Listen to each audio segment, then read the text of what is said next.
नमस्कार। इस साल अप्रैल का महीना मौसम के मामले में बाकी सालों से काफी अच्छी खबर लेकर आया।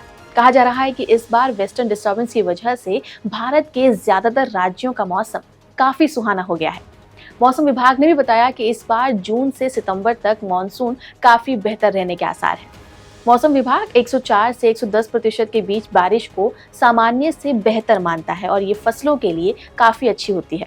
आईएमडी ने बताया कि 2024 में 106% यानी कि 87 सेंटीमीटर बारिश हो सकती है। 4 महीने के मॉनसून सीजन के लिए लॉन्ग पीरियड एवरेज 868 मिलीमीटर यानी कि 86 सेंटीमीटर होता है। किसी भी मॉनसून सीजन में कम से कम इतनी बारिश तो होनी ही चाहिए। इससे पहले 9 मार्च को प्राइवेट वेदर एजेंसी स्काईमेट ने जून से सितंबर तक 4 महीने में 96 से 104% के बीच बारिश हो सकने का अनुमान दिया था। आपको बता दूं कि भारत में आमतौर पर मॉनसून जो है वो 1 जून के आसपास केरल के रास्ते आता है। 4 महीने की बरसात के बाद यानी सितंबर के आखिर में राजस्थान के रास्ते इसकी वापसी होती है। आईएमडी से मिली जानकारी की माने तो 20 से ज्यादा स्टेट्स में ज्यादा बारिश होने की संभावना है, जिसमें केरल, तमिलनाडु, कर्नाटक, तेलंगाना, आंध्र प्रदेश समेत ये राज्य शामिल हैं।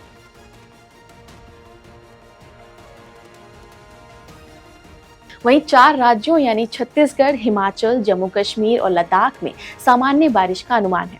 इसके अलावा 6 राज्यों में कम बारिश होने की भी उम्मीद की जा रही है, जिसमें ओडिशा, असम, नागालैंड, मणिपुर, मिजोरम और त्रिपुरा है। आपको बता दूं कि देश भर में साल भर में होने वाली बारिश का 70% पानी मानसून के समय ही बरसता है। देश में 70% से 80% किसान फसलों की सिंचाई के लिए बारिश पर ही डिपेंड करते हैं, यानी मौसम के अच्छे या खराब रहने का पैदावार पर सीधा असर पड़ता है। अगर मॉनसून खराब हो तो फसल कम पैदा होती है, जिससे महंगाई बढ़ सकती है। इंडियन इकोनॉमिक में एग्रीकल्चर सेक्टर की हिस्सेदारी करीब 20% है। वहीं देश की आधी आबादी को एग्रीकल्चर ही रोजगार देता है। अच्छी बारिश का मतलब है कि खेती से जुड़ी आबादी को फेस्टिव सीजन से पहले अच्छी आमदनी हो सकती है। इससे उनकी खर्च करने की क्षमता बढ़ती है, जो इकोनॉमी को मजबूत करती है।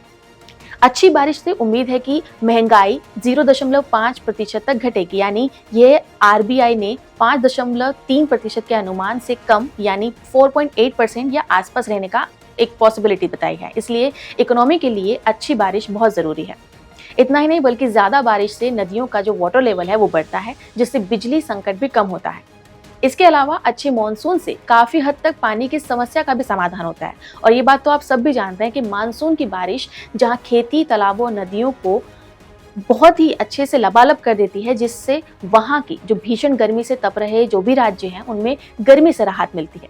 हालांकि उम्मीद से ज्यादा बारिश होने से जहाँ एक तरफ फायदे हैं तो दूसरी तरफ इसके नुकसान भी हैं। ऐसा मैं इसलिए कह रही हूँ क्योंकि ज्यादा बारिश से बीमारियों का खतरा भी बढ़ जाता है। ये वही समय होता है जब डेंगू, चिकनगुनिया, मलेरिया जैसी बीमारियां इस समय बढ़ जाती हैं। दरअसल मौसम में होने वाले बदलाव की वजह से एनवायरनमेंट में नमी बढ़ जाती है और यही वजह है कि मच्छरों को पनपने का मौका मिलता है। इतना ही नहीं बल्कि इससे कई राज्यों में बाढ़ तक आ जाती है, जिसका सीधा सीधा असर खेती पर भी देखने को मिला है। पिछले कई सालों में हमने बाढ़ की वजह से फसलों के बर्बाद होने की खबरों को भी देखा और सुना है। पर आपको बता दूं कि 2019 से 2023 के बीच 5 सालों में सिर्फ एक बार स्काईमेट का अनुमान सही साबित हुआ है। साल 2023 में स्काईमेट ने 94% बारिश का प्रेडिक्शन किया था और उस समय इतनी ही बारिश हुई थी। वहीं 2019, 20 और 22 में स्काईमेट और आईएमडी दोनों का जो पूर्वानुमान था वो एक्चुअल बारिश से कम या ज्यादा ही रहा है। पिछले साल आईएमडी ने 96% बारिश का अनुमान जताया था, हालांकि उस समय उम्मीद से 2% कम बारिश हुई थी।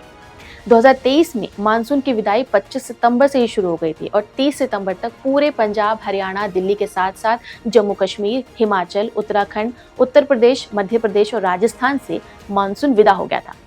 फिलहाल इस खबर में इतना ही। देखते रहिए क्लिक इंडिया। नमस्कार।